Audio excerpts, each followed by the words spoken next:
back. If you've just joined us, you're watching the news at 10 on Channels Television, coming to you live from Lagos. A reminder of our top stories. President Buhari declines assent to the amendment of the 2010 Electoral Act, seeking to change the sequence of the 2019 elections. 17 months after his suspension, former House Chairman on Appropriation Abdulmumin Jibrin is recalled after tendering an apology to the House. Senate reverses earlier decision not to screen President's nominees for CBN deputy governors and board members. And US President Donald Trump sacked Secretary of State Rex Tillerson less than 24 hours after visiting Nigeria.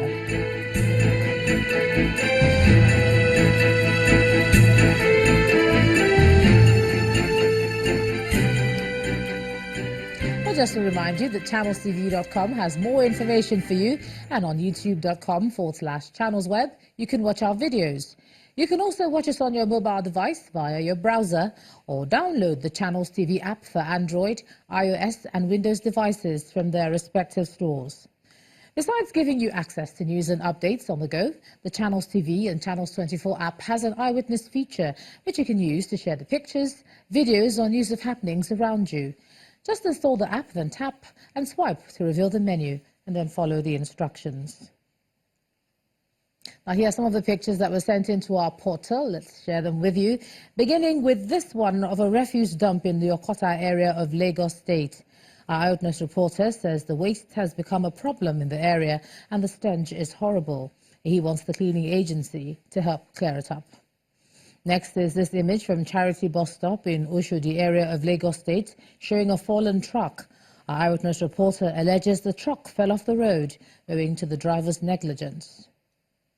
And here's a picture from Rijau local government area of Niger State, showing a dilapidated primary school. Our eyewitness reporter claims all efforts by the community to draw the government's attention yielded no positive result. And he says the school is presently using 2 classrooms out of 6. Finally, we have this video from Ajegunle community, a boundary town in Ikorodu. Our eyewitness reporter is bothered about the level of neglect allegedly faced by the residents, who claim there is no government presence in their locality, and they're calling on the relevant authorities to reach out to them quickly.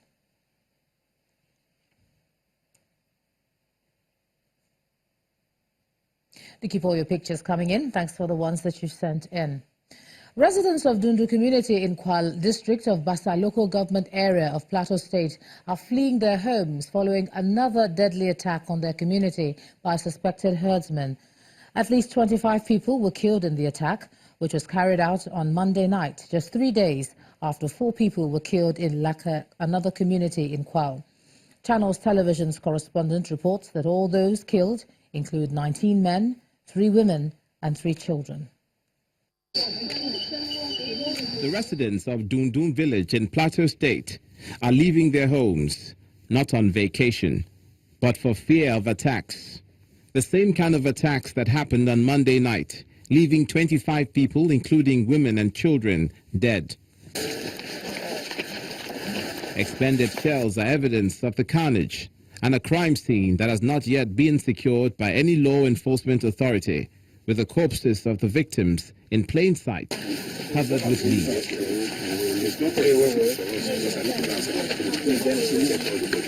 A man with others from a neighboring village came to help the people when he heard they were under attack. We just heard that the Fulani men came and attacked this village, so we immediately rushed to see that we will be able to take care of them.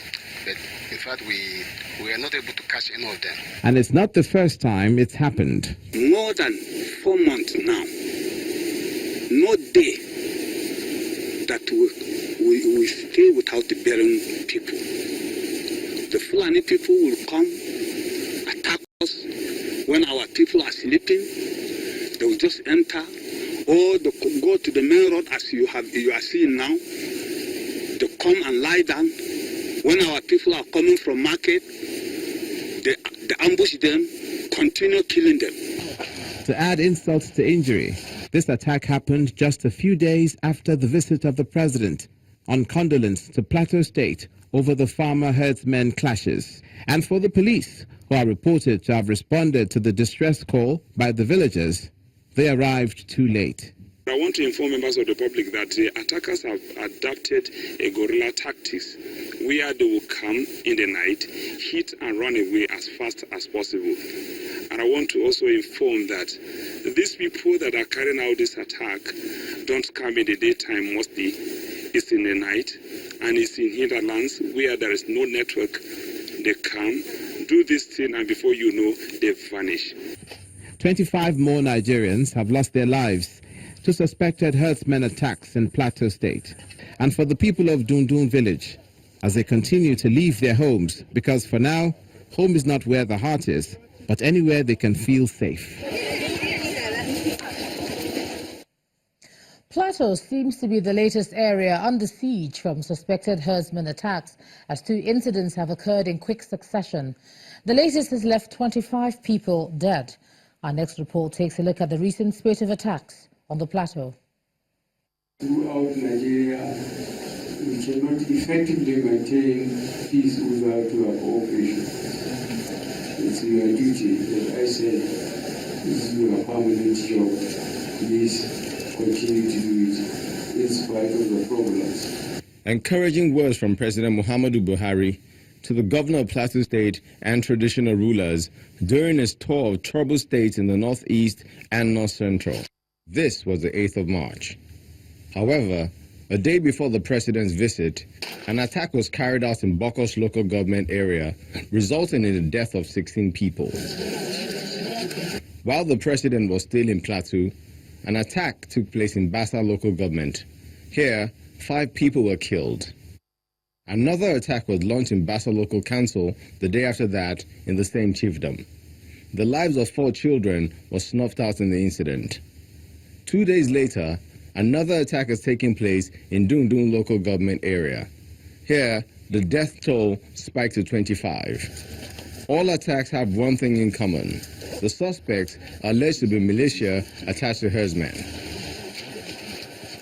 Just when the nation thought the president's tour would send a stern warning to those behind the act, it appears all it has done is spur the killers on. The security agents recite the all too familiar We are assuring members of the public that we will do diligent investigation to get to the root of this attack so that the perpetrators will be punished, so as it will serve as deterrent to other people who would want to venture into the same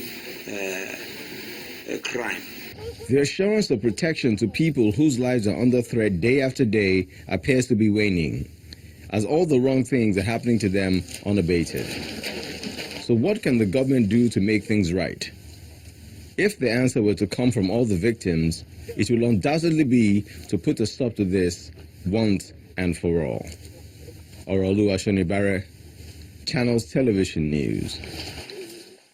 Now, to discuss this troubling development, I'm now being joined on the news at 10 by a Professor of Police Studies in the University of Exeter in the United Kingdom, Professor Olu Ogunshakin. Thanks for joining us on the news at 10. Thank you.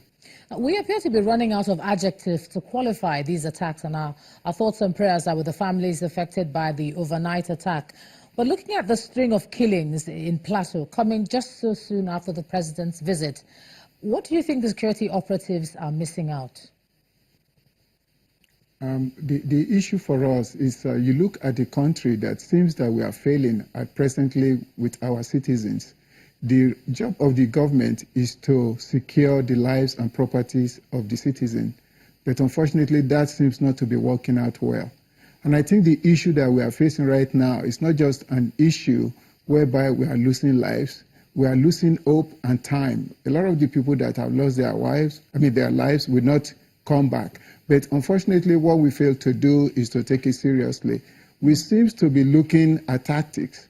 A lot of times, what the security agencies are doing is looking at tactics instead of actually planning a long-term strategy.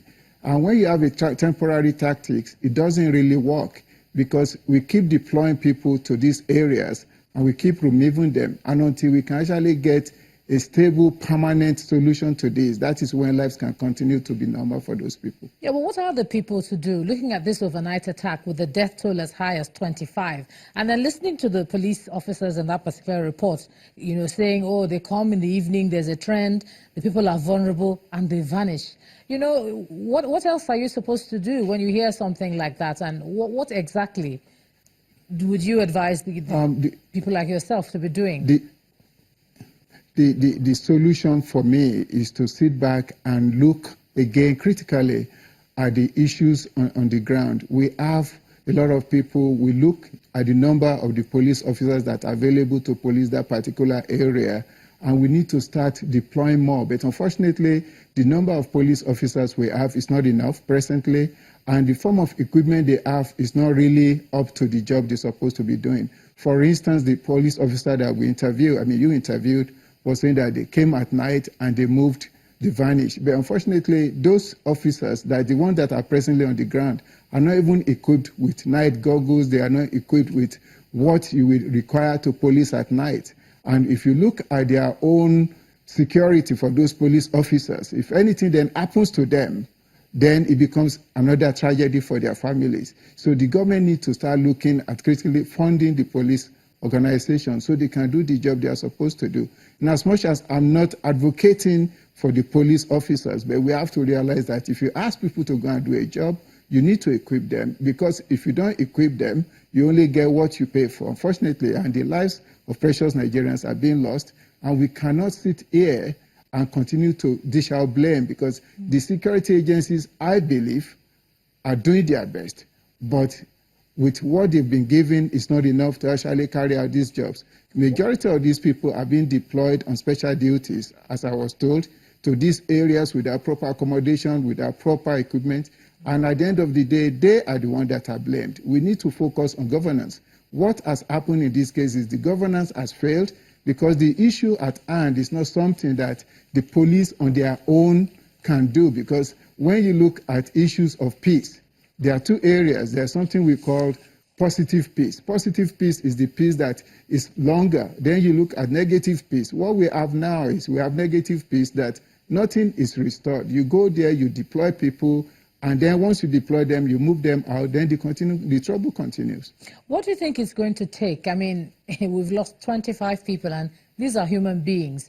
Critics are already saying that we've sort of lost sanctity for human life. What do you think it's going to take to actually do more than pay lip service to the fight against those who come and attack people who are defenseless? The challenge for me personally, and I hope this is a challenge that every Nigerian will take seriously, is the fact that you already know the script. The next bit will be to send a delegate or a special committee to go and see the governor, to go and see the royal fathers, and then they take the photo opportunities. But we need to go back to the drawing table now, because when you look at these issues, what we have is something that until we go back, when Mr. President was sworn in 2 years ago, he spoke about going back to look at the sociological reasons why these things are happening. Up till now, nothing has been done.